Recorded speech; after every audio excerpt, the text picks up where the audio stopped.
कार्यक्रम के पुण्यार्चक हैं साधु सेवा ट्रस्ट। आयोजक श्री दिगंबर जैन साधु सेवा समिति, शामली, उत्तर प्रदेश।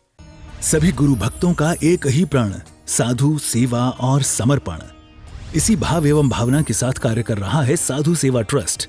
हम जानते हैं हमारे गुरुओं ने हमें इतना सब कुछ दिया, परंतु हमने अपने गुरुओं के लिए क्या किया, ये सवाल जरूर उठता है। देश के कई ऐसे प्रांत हैं जहां पर दिगंबर मुनियों को विहार करने में बहुत कठिनाई आती है। चौके वाले न मिलने पर विहार के दौरान आहार की व्यवस्था भी नहीं बन पाती। कई गांव व शहर आज भी ऐसे हैं जहां साधु संतों के चातुर्मास नहीं हुए हैं। इन सब को देखते हुए श्री साधु सेवा ट्रस्ट का उदय हुआ, जिससे दिगंबर मुनियों के आहार, विहार, प्रवास आदि की व्यवस्था को सुचारू रूप से बनाया जा सके, जिसके माध्यम से हमारा समाज, धर्म, संस्कृति सब सुरक्षित रह सकते हैं। क्यों न हम भी अपनी चंचला लक्ष्मी का सदुपयोग करें एवं अपने सच्चे गुरुओं की रक्षार्थ हेतु आगे आएं। योजना: परम संरक्षक 1,11,111 रुपए, वरिष्ठ संरक्षक 51,151 रुपए, संरक्षक 31,131 रुपए, आजीवन सदस्य 21,121 रुपए, सदस्य 11,111 रुपए। खाता विवरण: account name VVSP Sadhu Seva trust, bank name HDFC bank limited, account number 50200073358170, IFSC code HDFC 0001273, trust PAN card AADTV 8567E, mail ID vvspsadhusevatrust@gmail.com।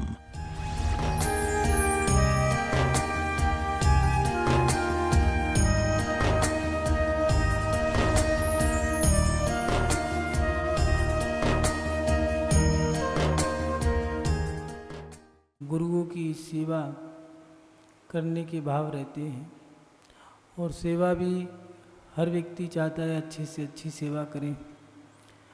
सेवा दिगंबर मुद्रा एक ऐसी मुद्रा है जिससे लोगों को डर लगता है। दिगंबर साधु को चलता फिरता एक धर्म कहते हैं। इनके पास बोलने के लिए जिनवाणी है, इनके पास धारण करने के लिए जिनेन भगवान की मुद्रा है, इनके पास 10 धर्म हैं, स्वयं में ही चलते फिरते एक धर्मात्मा है। जब इनकी सेवा करते हैं तो डर भी लगता है। हम इनकी वैयावत्ती करना चाहते हैं। हर व्यक्ति का मन होता है कि हम अपने गुरुओं की सेवा करें, लेकिन सेवा वैयावत्ती करें कैसे? क्योंकि शरीर किसी और का है, हाथ हमारे, विचार हमारे। हमने अगर गलत विचारों से गलत तरीके से सेवा कर दी तो नुकसान हो जाएगा। किस तरह से क्या भोजन पान कराना है, किस तरह से वैयावत्ती करनी है, हम ये जानते ही नहीं। और अगर कोई हमें बता दे तो हम उनकी सेवा करना जान जाएं तो हम सेवा कर भी सकते हैं। ऐसा नहीं है हर व्यक्ति धर्मात्मा है, और ऐसा भी नहीं है प्रत्येक व्यक्ति धर्मात्मा है। धर्मात्मा और अधर्मात्मा इन दोनों से मिलकर के ही तो संसार बसा है। समस्या ये खड़ी होती है कि धर्मात्मा के पास संपूर्ण अगर ज्ञान हो जाए तो बहुत कुछ कर सकता है। हर जिज्ञासा का समाधान समय पर मिल जाए, प्रत्येक सवालों की एक लिस्ट ऐसी उसके पास जो है, उसका आंसर उसके पास एक गाइड मिल जाए, उसमें से वो हर सवाल का जवाब देख ले, मिल जाए, तो बस फिर तो कहना ही क्या है। धर्मात्मा के जीवन में और जो सेवक है उसके जीवन में सबसे बड़ा सवाल रहता है कि हम अपने जीवन में वैयावत्ती कैसे करें। और उन मुनियों की, उन साधुओं की जिनकी देव भी सेवा करने के लिए तरसते हैं, जिन पे अधिकार सबसे पहले श्रावकों का है, ऐसे दिगंबर साधु जो निर्गंत हैं, संत हैं, महंत हैं, जिनको चलता फिरता अरहंत भगवंत संत कहा है, ऐसे महंतों की सेवा कैसे करें। आचार्य कुंद स्वामी जी ने रेण सार में बहुत सरल गाथाओं के माध्यम से प्रत्येक जिज्ञासा का समाधान किया है। सरल सरल गाथाएं हैं और गूढ़ रहस्यमय गाथाएं, एक गाथा से कई जिज्ञासाएं समाधान हो जाती हैं। गाथा नंबर 25 में आचार्य कुंद स्वामी जी मुनियों की वैयावत्ती कैसे करनी चाहिए, सेवा शुश्रूषा कैसे करनी चाहिए, शरीर से, धन से, मन से, तन से, या फिर आहार दान, ज्ञान दान, औषध दान, अभय दान, 4 प्रकार के दान से किस प्रकार हमें सेवा करनी है। यहाँ आचार्य कुंदकुंद स्वामी जी इस गाथा में लिख रहे हैं। वो लिख रहे हैं कि अनयाराणम विद्या बच्चम कुच्चा जहे जाणिज्जा गब्बवमेव मादापि दुच्च नित्यम ता निरालस्या। यहाँ आचार्य कुंदकुंद स्वामी जी लिख रहे हैं, जैसे इस श्लोक में माता और पिता गर्भ शिशु का सावधानी के साथ लालन पालन करते हैं, उसी प्रकार सदा आलस्य रहित होकर मुनियों की प्रकृति आदि जानकर के वैयावृत्ति करनी चाहिए। बहुत सरल भाषा में एक गाथा के माध्यम से ही सभी जिज्ञासाओं का समाधान कर दिया। माता पिता जैसे ही संतान का जन्म होता है, संतान के जन्म भी 2 प्रकार के दिए हैं। एक आचार्य भगवत ने जैसे ही संभोग की क्रिया होती है उसी समय अंतर मुहूर्त में जीव उत्पन्न हो जाता है। एक जन्म तो उस समय माना है, और एक जन्म हुआ है गर्भ से बाहर आने का समय जो दिया है, गर्भ उत्पत्ति का समय दूसरा जन्म वो माना है। इसलिए एक आचार्य भगवान ने कहा है कि दिगंबर साधु को आहार 8 साल की उम्र से देना चाहिए कम से कम, और एक आचार्य ने गर्भ से गिनाए तो कहा कि 7.5 साल की उम्र से आहार देना चाहिए, क्योंकि गर्भ में भी बच्चे के संस्कार शुरू हो जाते हैं। जैसे जैसे गर्भ में बच्चा बड़ा होने लगता है वैसे उसे वो संस्कार भी ग्रहण करने लगता है।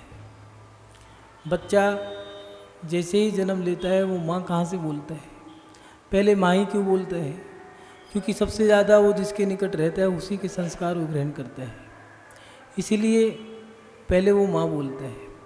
जब वो गर्भ में आ जाता है तो उसके माता पिता पहले से ही उसकी विचारधारा बना लेते हैं, अगर लड़का होगा या लड़की होगी तो उसको हम ऐसे लालन पालन करेंगे, उनको ऐसे बड़ा करेंगे, यहाँ तक कि उनके कपड़े, पहनावा, खान पान, रहन सहन, उनको क्या सिखाना है, क्या पढ़ाना है, क्या लिखाना है, ये सारी विचारधाराएं वो बना लेते हैं।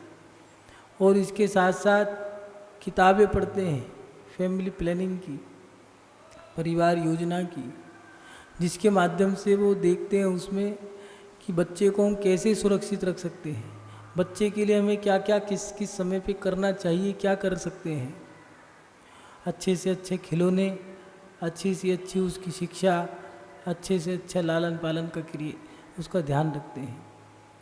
जब संतान जन्म लेती है और जब लड़का हो गया है, लड़की हो गई है, तो उसके लिए पहले बड़े से बढ़िया खिलौने, कपड़े ये सब लाते हैं, उसको गोद में बिठाना, घुमाना, और उसके साथ साथ ये तो बाहरी क्रियाएं हैं, माँ उसका पूरा ध्यान रखती है, कब तक उसको दुग्धपान कराना है, पानी कितना पिलाना है, भोजन में भी कितना भोजन कराना है। बच्चों को 1 कटोरी दूध में छोटा सा केले की एक फाँक फेंट करके उसको दी जाती है, जिससे बच्चे का भोजन हो जाता है।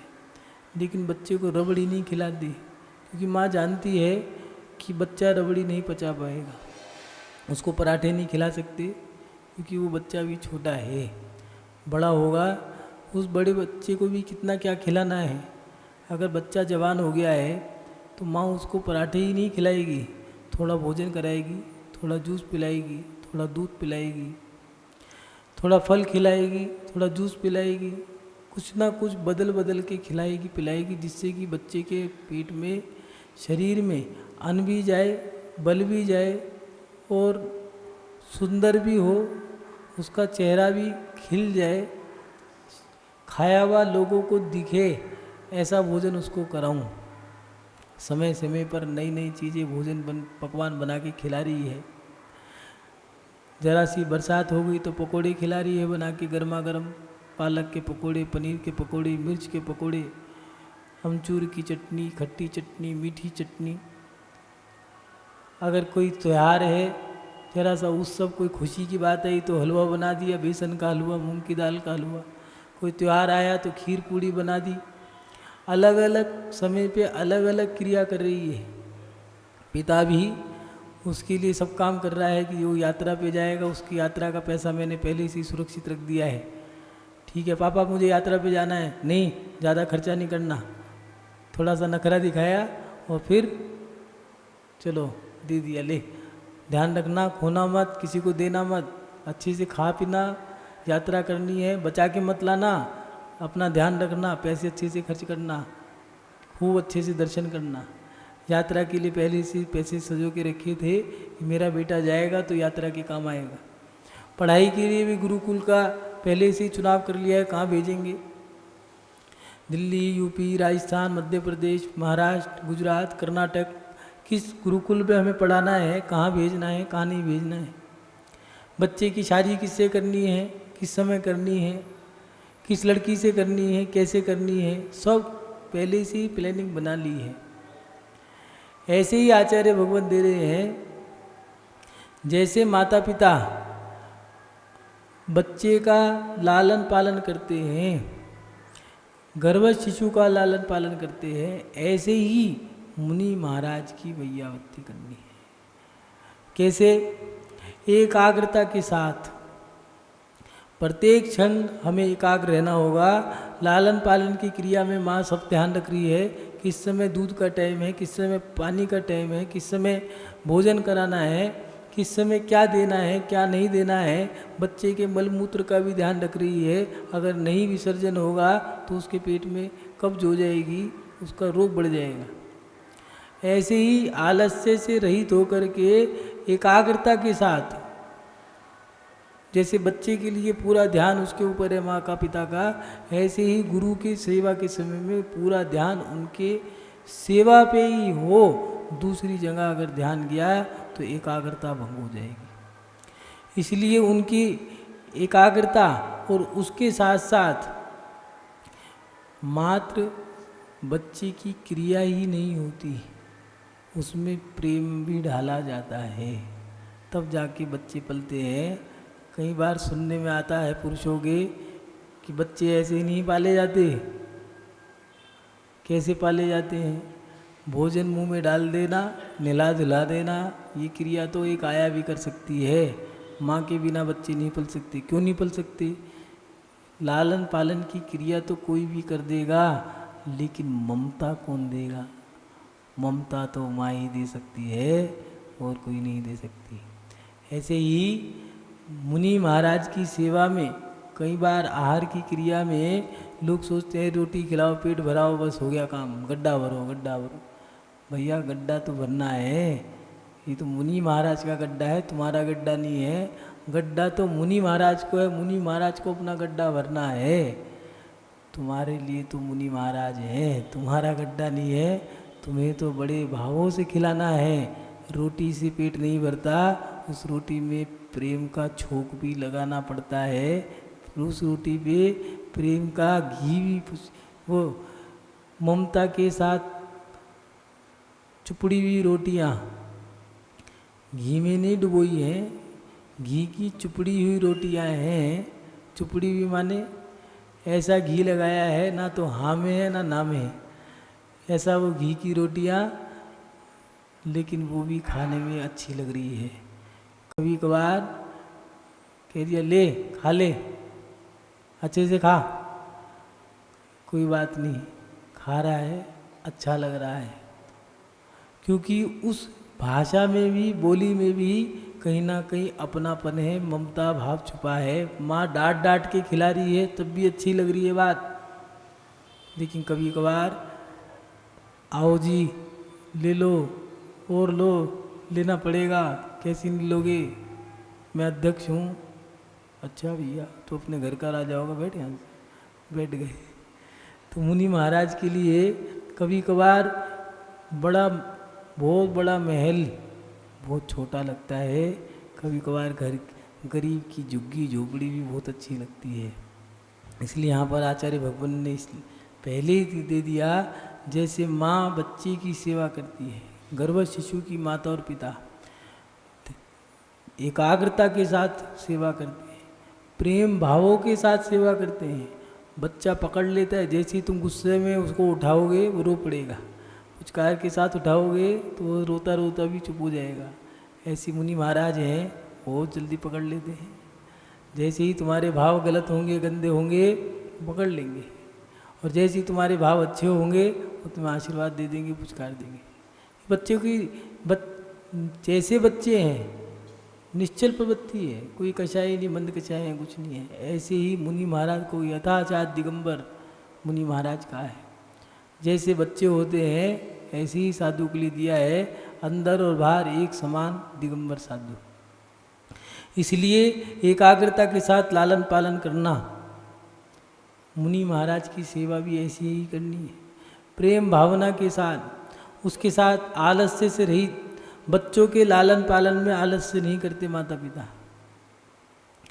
अगर किसी बच्चे को चोट लग जाए, घाव हो गया, तो माँ पूरी रात जगती रहेगी, घाव पे मल्लम लगाती रहेगी, फोआ लगाती रहेगी, करवटें बदलती रहेगी, देखती रहेगी, फिर सोएगी, फिर जागेगी, फिर सोएगी। प्रमाद नहीं है। ऐसे ही साधु की क्रिया में प्रमाद ना हो, सेवा में, आहार में, विहार में, निहार में, किसी भी क्रिया में प्रमाद ना हो। अगर आहार की क्रिया में सामग्री गिरी है तो भट्टकेर स्वामी जी ने मूलाचार में दिया है, अगर सामने वाले का व्यक्ति का विवेक नहीं है तो या तो बैठ जाओ, नहीं तो बिठा दो।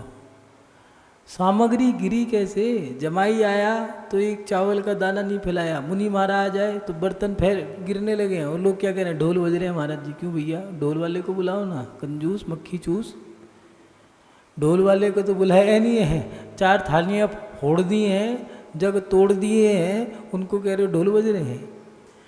वो अविवेक की क्रिया है, वहाँ विवेक नहीं है।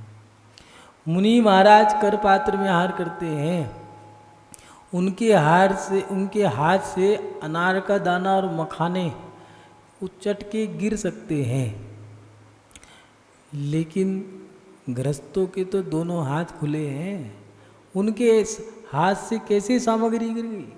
थाली है, थाली पे कटोरी है, कटोरी में चम्मच है, उस चम्मच से देते समय में जमीन पे फैल रहा है। ध्यान किधर है भैया? बटेर की आंखें हैं, इंसान की आंखें लेके घूम रहे हो, जितना सामान अंजलि में देना उससे ज़्यादा नीचे गिर रहे हो।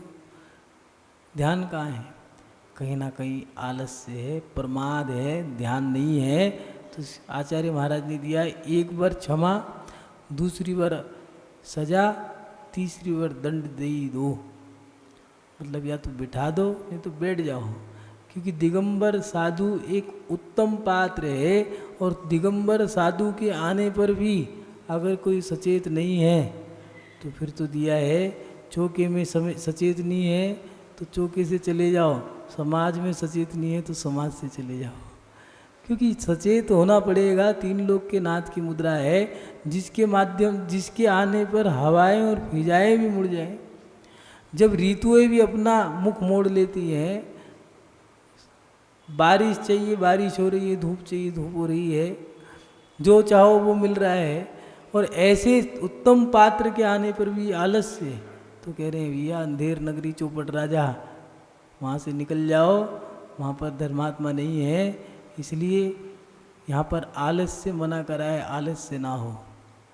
तीसरी बात, आलस्य के साथ साथ आचार्य भगवान दे रहे प्रकृति को जान करके, प्रकृति कैसी है, वात पित्त कफ, पहले भी बताया। मुनि महाराज की प्रकृति, बच्चे की जो प्रकृति देखती है माँ, इसको भैया बच्चे, कुछ बच्चों को नजला होता है, कुछ बच्चों को नहीं होता। कुछ सर्दी में होते हैं, वो ऐसे होते हैं, सर्दी में भी नंगे घूम रहे हैं, कोई बात नहीं, जिंदगी भर नजला नहीं होता, जुकाम नहीं होता, खांसी नहीं होती, कफ नहीं होता। और कुछ लोग ऐसे होते हैं, अपने बच्चों को गूदड़ी के लाल कहते हैं, जिन्हें कंबल में लपेट लपेट के सर पे टोपा, ऊपर टोपा, नीचे टोपा, कन पट्टी, फिर उसके नीचे गले में पट्टा, उसके नीचे छोटा बनियान, बड़ा बनियान, गरम बनियान, अमूल का बनियान, पुरान बनियान, उसके नीचे गरम पजामी, बड़ा पजामी, छोटा पजामी, मोजा, छोटा मोजा, बड़ा मोजा, उसके ऊपर कंबल, कंबल पे कंबल, कंबल पे कंबल, उसके ऊपर फिर वो पोलोथीन वाला कंबल। भैया बच्चा कहाँ है? बच्चा तो महाराज जी अंदर घुस, ठंड बहुत है। तो भैया चिंता मत करो, अब ठीक ठंड तो निकल गई लेकिन तुमने उसको कमज़ोर बना दिया। अब वो कमज़ोर ऐसा हो गया, अब अगर ठंड आएगी तो वो छींक छींक छींक छींक करके सबको परेशान करे, भोजन के समय में सारा भोजन खराब करे, लोगों का दिमाग खराब करे, घर का माहौल खराब करे। गूदड़ी के लाल हैं, इसलिए गूदड़ी के लाल किसी काम के नहीं होते। काम के तो वो हैं जो सर्दी में भी बर्फ़ को अपने कंधे पे रख करके गिर दें। इसलिए मुनि महाराज के लिए दिया है कि प्रकृति को जान करके माता पिता जैसे बच्चे को मजबूत बनाने के लिए उनकी प्रकृति को देखते हैं कि कफ है, पित्त है, वात है, कैसी प्रकृति है, कैसा मौसम है, उसके अनुसार ध्यान रख रहे हैं। ऐसे ही साधु का ध्यान रखना है।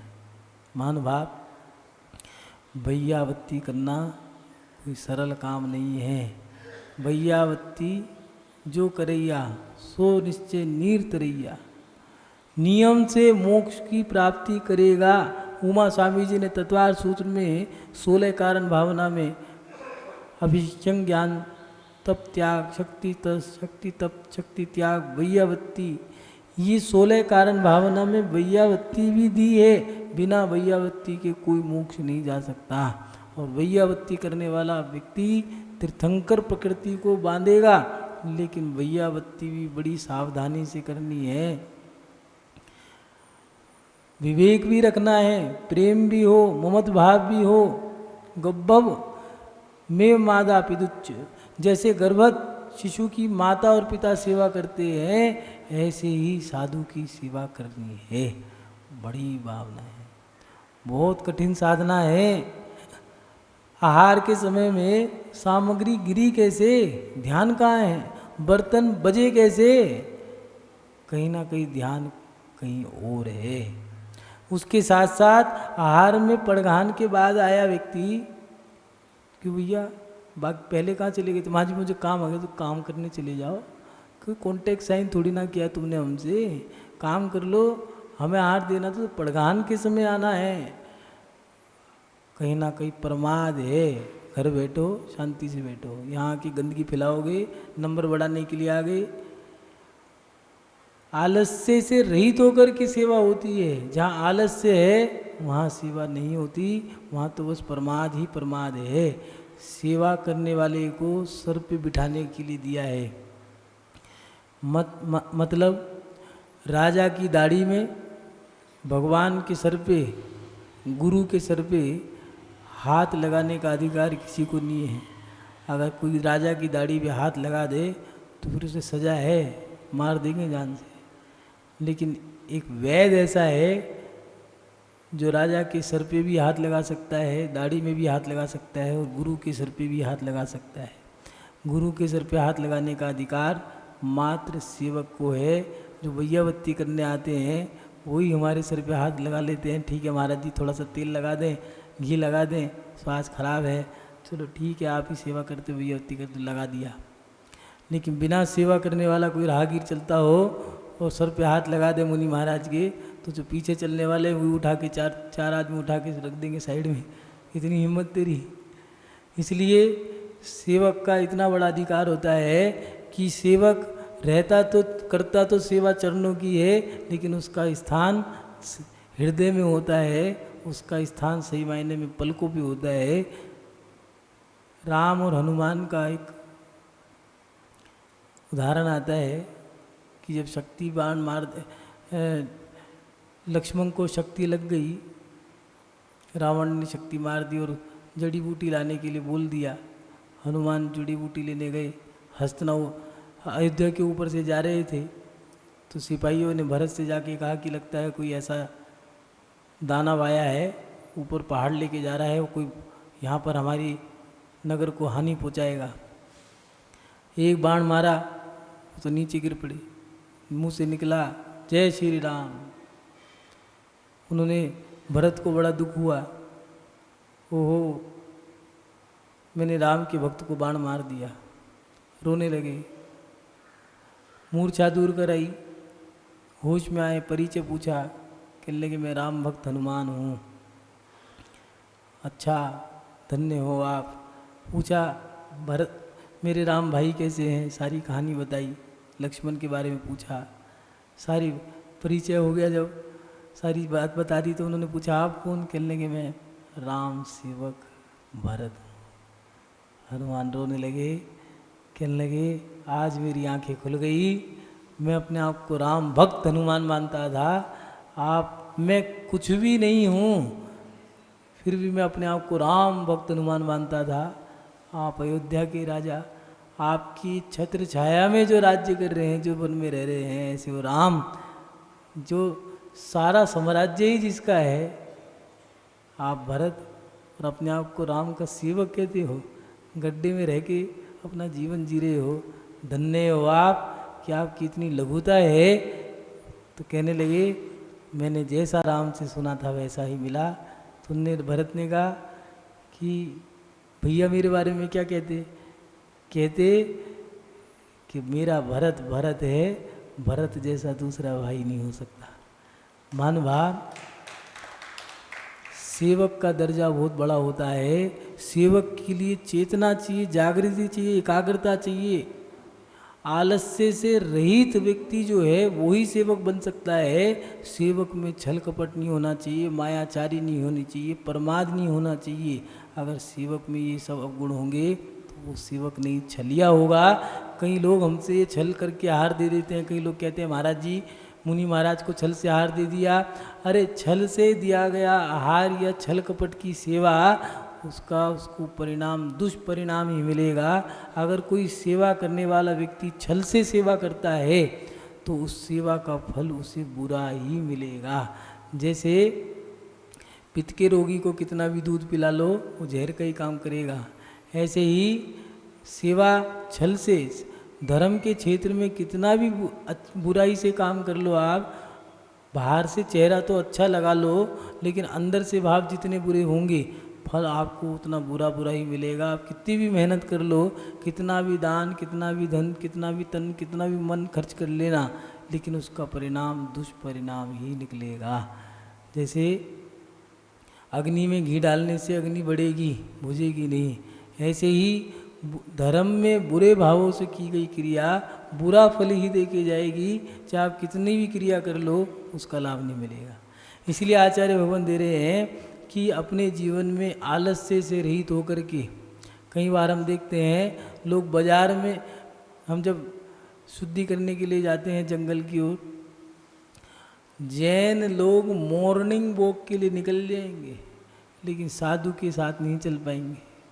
कारण भैया उनका भी तीव्र पाप कर्म का उदय है कि वही समय पे चल रहा है लेकिन साधु के साथ नहीं चल सकता।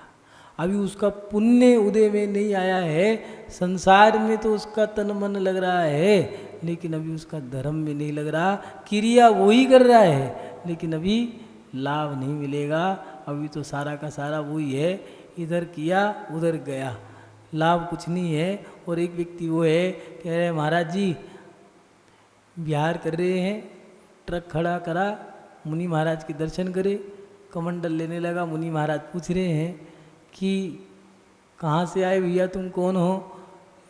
कहने लगे कहीं नहीं, मैं तो जो साधु बिहार करते हैं जिनके साथ कोई नहीं चलता, मैं ट्रक चलाता हूँ, देख लेता हूँ जहाँ पर बिहार कर रहे होते साधु ट्रक साइड में खड़ा करके उनका बिहार कराता हूँ। अच्छा भैया ठीक है। 2-3 साधु थे और बिहार कराने लग गया। 20-25 किलोमीटर का पूरा बिहार करा के पहुँचा दिया। वहाँ पर वापस लौट के चला गया। आचार्य महाराज ने ऐसा आशीर्वाद दिया, वो व्यक्ति को फलीभूत हो गया। वो मुनि महाराज और कोई नहीं, आचार्य वसुनंदी जी थे। और वो जो ड्राइवर था, आज वो ड्राइवर ट्रकों का मालिक बन गया है। महानुभाव, ये होता है तन मन धन से सेवा कराने का फल। अपने जीवन में भैयावती करो, थोड़ी करो लेकिन ज़रूर करो। कम कर रहे हो कोई बात नहीं, लेकिन सच्चे मन से करो। और भैयावती करो, जरूर करो। पहले बच्चों की क्लास में एक शिष्टाचार का चैप्टर होता था, उसमें 10-12 नियम होते थे। सुबह उठ करके सबको जय जिनेंद्र बोलना, हाथ जोड़ करके नमस्कार करना, अपने उससे बड़ों के चरण छूना, ये नियम था। ये ही भैयावती है। चरण छूना, चरण छूने से आशीर्वाद मिलेगा। चरण छूना भी ऐसे नहीं नमोस्तु, वो भी कह दिया करते आशीर्वाद। चरण छूने का मतलब ऐसा नहीं होता था, कम से कम 5 मिनट तो पैर दबाया करते थे और फिर आशीर्वाद लेके जाया करते थे। आज व्यक्ति बड़े तो हो गए लेकिन गुण नहीं है। सेवा करने के भाव ही खत्म हो गए, क्योंकि चरण छूने के भाव हमने खत्म कर दिए। चरण छूने की क्रिया खत्म कर दी, हमने क्रियाएं खत्म कर दी, हमारा पुण्य खत्म हो गया। महानुभाव थोड़ी देर वैयावत्ती करो, लेकिन जितनी देर भी करो सच्चे मन से करो, अच्छे मन से करो, पवित्र मन से करो। वैयावत्ती करने से रोग दूर होते हैं, शरीर के कर्म नष्ट होते हैं, आत्मा के कर्म नष्ट होते हैं, शरीर सुंदर बनता है, हष्ट पुष्ट बनता है। इस कार्यक्रम के पुण्यार्चक थे साधु सेवा ट्रस्ट। आयोजक श्री दिगंबर जैन साधु सेवा समिति, शामली, उत्तर प्रदेश।